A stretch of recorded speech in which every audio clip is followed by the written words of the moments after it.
Welcome friends to Farm Fresh Designs 59. In today's video, you are going to see so much shabby chic and cottagecore Christmas. So let's get started. So my first project are these wood trees that I actually made last year. My husband helped me cut out all the triangles and all the different pieces to it. And I painted a lot of them, and I actually made a lot of different sets. So I had some left over, and so I decided that I would go ahead and use these and paint them up to be different colors. So what I'm painting is the largest one. I'm painting it in Dixie Belle Tea Rose.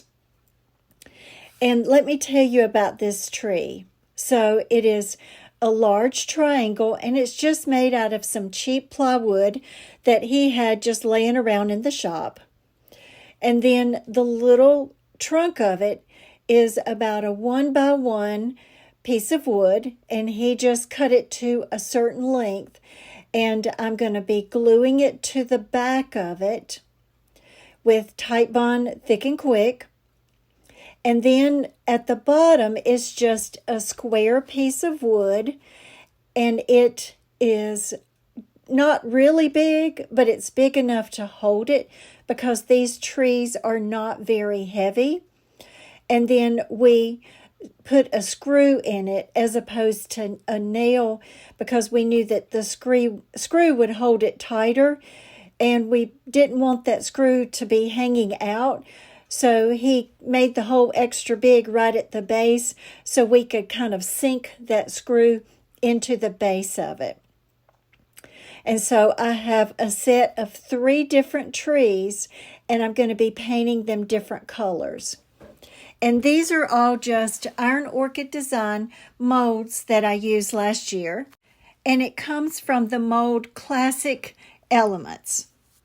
And so I think what I did was I used air dry clay to put them on, but actually it's been like a year since I made these, and I just kind of put them back because I was going to put them in my booth again this year.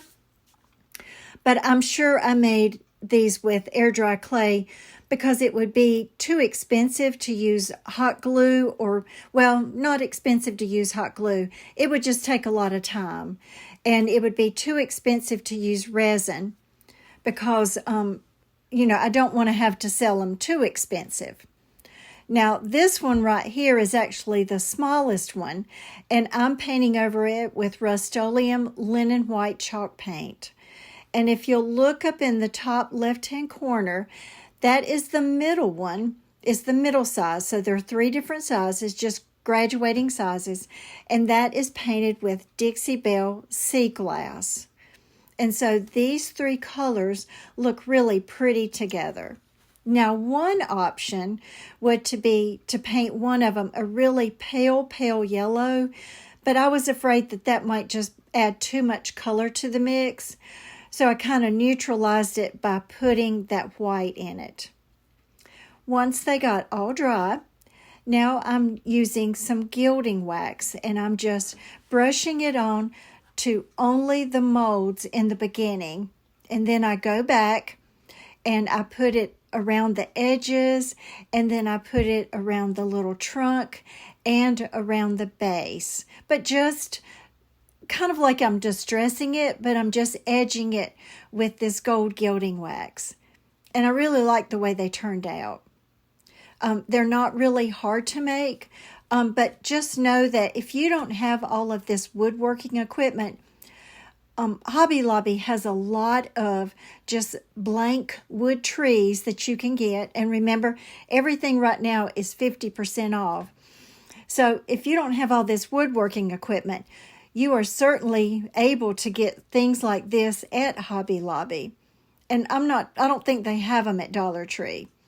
But even if you didn't want to buy one of the bigger ones, but you wanted to buy some of the little wooden tree ornaments that I think that sometimes you can get at Dollar Tree, then you could even do the same kind of thing by putting whatever mold you put on it, what you want to put on it, because at the end of the day, I think they're all beautiful when you just put them on these trees, and it just adds so much to it and makes them look so classic. And here's the finished product. But I love them. I just think they turned out so, so pretty. And I have one more set of trees like this that I'm going to paint, but I just don't know what colors I'm going to paint them in. So I'm going to kind of hold off, and those will be in another video, I'm sure. But tell me something, what do you think? Now, my next project is going to be it's going to be a Christmas ornament, but it's going to be a little bit different than what you would expect. And this rice paper comes from Reba Rose Creations. Now, I've had this for quite some time, and I'll try to find a link to it, but I might not be able to find one, but just you can do this sort of ornament with any kind of rice paper that you like. And down at the bottom is some scrapbook paper, and it's pink glittery. And don't pay attention to what I'm doing right now, but because I changed it, but I wanted you to be able to see the paper itself. And I actually added that decoupage paper to some of that clear paper, just to kind of give it a little bit more thickness. And then I'm going back over the edges with like a gold metallic paint, and then I'm sprinkling diamond dust on it. And I bought that off of Amazon. And please remember that diamond dust is actually clear glass. And you're not necessarily going to cut your finger when you're doing it, as long as you're careful. But just know that if you have children or pets at your home, you want to make sure that none of it drops on the floor or that they touch it. But it's really pretty, and because, I like all that shiny stuff, I wanted to add this to it. And I actually, at the end, that little gold strip up at the top, I took that off. So I've got it all put together, and I tied a little gold ribbon up at the top. And this is just some pink eyelash yarn that I just make one of those bows where I just kind of wrap it around my finger a few times, or fingers, and then I just have a little strip of that same yarn laying down, and I just tie it up with a knot. It's a very lazy kind of bow to make, but I like making these kind of bows because you can get them as thick as you want. And I'm going to actually be tying it on to the top of the ornament over to one side. And then I like to kind of fluff it up because it's made out of yarn, and it's just real dainty looking. And here's the finished product. But I think it's so pretty, and that poinsettia is gorgeous. And I love the color in that kind of dark mauve or mauve kind of pink part of the poinsettia, but I just think it's beautiful. And then there's another half sheet on that piece of rice paper that I can use for something else later on. So tell me something. What do you think? And do you like a lot of kind of shiny, blinging things at Christmas time? So if you're liking the video, make sure to give me a thumbs up. And if you're not subscribed to my channel, we would love for you to subscribe and become part of our family. Now, this is actually just an old book that I thrifted. And actually, it was already a white hardback book, which made it nice. And then I did go over it with Rust-Oleum linen white chalk paint, just to give it an even finish. Now, I took a piece of little wood that you might make something out of. It's just those little squares or rectangles.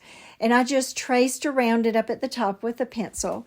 And I'm just using a box cutter, and I'm using what I traced around for the opening of this book. Now, this is not a fast process, and it is super messy. And it takes a long time to cut through the hardback part of the book, and then to try to cut through all of those pages. And then I got it as deep as I wanted it to be. And this is some rice paper, and I believe this is Reba Rose Creations as well. and it's more of a kind of a pink and green Santa. What I do is I paint a little white square on the inside, and then I use Pentart decoupage varnish and glue to put it on, and I just brush it on, and then I use like a little piece of saran wrap to kind of like push it down just a little bit. But with rice paper, you're not going to get a lot of wrinkles at all, not like you do with a napkin, and it's real easy to put them on. Now, what I'm going to do later is once I get all of that put on, then I'm going to go back and I'm going to close the book all of the way. And then I'm going to actually be using Mod Podge to brush all around the inside of that little edging. And then I'm going to put Mod Podge on those pages and I'm going to clamp it together. And so the reason I'm using Mod Podge is because it is so thick, and I want to make sure that it gets a really strong hold on it. Now, this is some paint that I mixed up, and the pink actually comes from Folk Art, and it's called Vintage Tea Rose, and I just added some white paint to it, and I'm just putting it down on a little piece of parchment paper, and I'm using a brayer to add it to the Alphabellies stamp. And I'm going to be putting that all around the edge of the book. Now, I've used this stamp a lot. It's probably one of my favorites when it comes to just adding those little extra touches. Now, when you use like paint instead of ink, it's going to go on just a little bit thicker. So just know that it's not going to be anything like ink. And if you put it on too thick, then it will smear just a little bit. But what I like about this particular stamp, Alphabellies, there's 4 different pieces that have all these pretty swirls on it. And even if it smudges just a little bit, you're not going to tell because it's got so much design in it. But I just love the way that it turned out. And I love that color. It was actually the color of my bridesmaid's dresses when I got married back in 1978. So that color's been around for a long time, and I still love it. Now what I do is, now that I've got it all fixed on the outside, then I'm just using that same mix of the Vintage Tea Rose paint by Folk Art that I mixed with white, and I'm going to go into that inside edge of that opening to the book, and I'm just going to trim it out with that solid pink. And I just go all around it. Now the inside of it, it's really hard to cut out all those pages, and sometimes it just made a mess, and I just had to pull some of the pages out completely. Now I'm using Titebond Thick and Quick, and I'm using my diamond dust again, and I'm sprinkling that on the inside, only down at the bottom, because those little pink Christmas trees that are down on the right hand corner, I'm going to stick those in to the opening down at the bottom. But I wanted something as like the little ground cover for those Christmas trees. And I bought those Christmas trees off of Amazon, and it came with a whole set of them, and I'll make sure to link that in the description box below.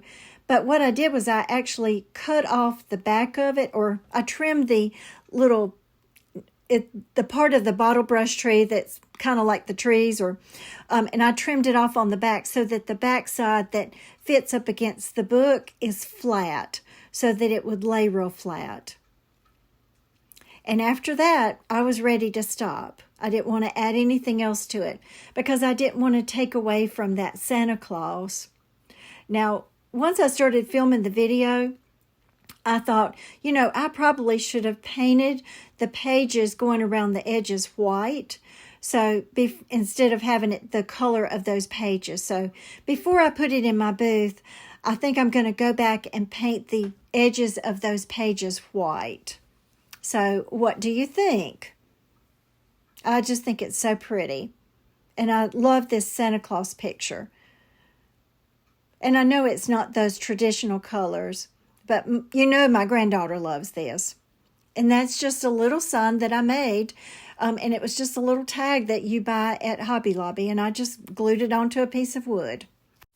Now, this might be my new favorite transfer. I know that I have used a lot of timeless design transfers on my page. And they came out with this, and it's called French Market Peonies. And it is beautiful. It's all those colors I love. I know that they have another one called Memories of Paris that I've used a lot. But this one has 3 pages and just lots of flowers and script. And it is absolutely beautiful. And I trim off on the sides because I'm going to fill up that whole front of that tree. And I don't want to waste any of that transfer at all. Now, this is one of those wooden tree forms that my husband made for me last year. And on the back, you'll notice that I had not painted it yet. And the reason behind that is because when I glue that little 1x1 piece of wood to the back that I use for the trunk, raw wood glues better to raw wood than it does to painted wood. So once I attach the trunk and the base of it, then I go back and I paint the whole thing white. But I like that wood raw on the back just because I know that that glue sets up so much better when you're not adding it to a painted surface. And I want to make sure that it never comes undone because I will be putting this in my booth. Now, I just have little bits and scraps of this script left over, and I just kind of put it here, there, and everywhere. Now, on another one of the pages in this transfer set, there was a little picture of a woman. And so I just kind of cut that out, and I'm going to be putting that up at the top. And I still have a little bit of script left, so I just kind of make sure that I fill in all the little white spots. But these transfer sets are phenomenal. They are such good quality, and they go on so well. And remember, when you put on a transfer, you paint it, you put clear sealer on it, then you put the transfer set on it, and then you go back and put clear sealer on it again. But isn't this beautiful? And I'm so excited about this transfer set. I may have to go on and order some more because this is beautiful, and all the pieces that are in it. And I'm going to link it. I'll get it off of Amazon. And I just love it. It's going to be so, so pretty for the spring and for the summer. Now that I've got that little 1x1 attached and the base attached, then I go back and I just paint all of it white. Now, this tree is not, I didn't have my husband to help me make them into a set of 3 because we truly were just using scraps of wood, and I wanted some really tall, skinny trees. And then that way it helped to use those extra pieces of wood as he was using them on the table saw. And so I still have a few of those, and I actually have a couple more sets that I haven't even put together.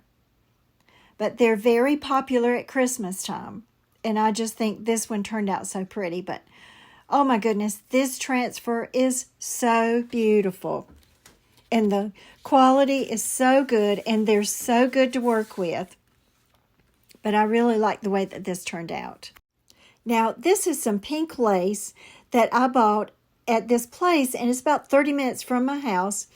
And it's the place that I get all of my little buttons. And their lace is so, so cheap. I actually bought the whole little roll of it because I knew that I would use it eventually. And it was only like 30 cents a yard. And it didn't have that many yards on it, but their lace is so cheap, and I like to go and get it there. And then I just go ahead, it's a little ruffled lace, and I'm attaching it to the back of this Christmas tree, like the little flat part of it, and I'm just using a low temperature glue gun because I don't need the really hot glue gun that I normally would use that I'm in my molds. Plus, it makes it a little bit easier. That way I don't burn my finger. and I just go all around the outside edge of the tree. Now in the front, I did not go across in the front where the little trunk is, because I'm putting it onto the back of the tree, and I'm not able to do that right there in the middle, but I'm okay with it. I actually thought about kind of making it across and stuff, but I just didn't like it. Now, did you notice how I jerked my hand? Yes, I burnt my hand because I just wasn't being careful, and I just kind of laid my hand down for a second, and that hot glue gun was a little bit too close, and well, it hurt, but it didn't like leave a burn mark or anything, but it did not feel good at all. So after that, I tried to be extra careful so that I wouldn't burn my hand on it again. But I thought I would leave that little clip in it because, yeah, you have to be careful with your hot glue gun, even when it's the low temperature kind. And especially if you're not paying attention. And I do so much of my crafting at night. And so sometimes when I'm tired, I might not always be paying the most attention.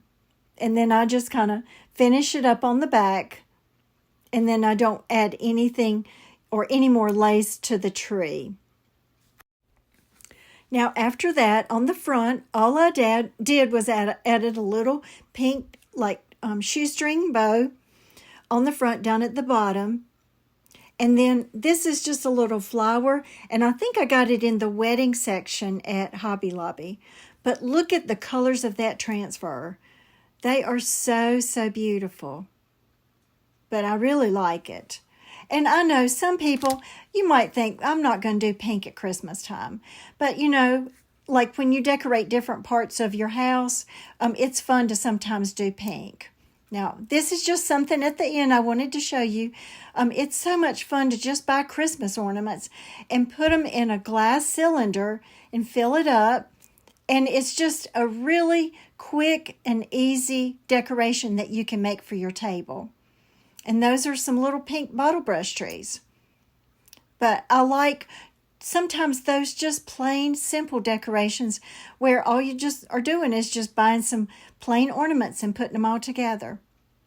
So folks, we are at the end of the video, and here's all the pieces that I worked on today. So in the comments below, tell me what was your favorite, and also tell me something. Have I convinced you to maybe use a little bit of pink in your Christmas decorations? Because, well, you know my granddaughters, they're going to be all over it. And I'm going to have to get it in my booth before they come to my house again, or they're going to want to keep it. And I love all those really glittery ornaments. But, you know, you do end up having glitter all over your fingers when you're putting them on the tree. So, thanks so much for all your sweet comments and all your support.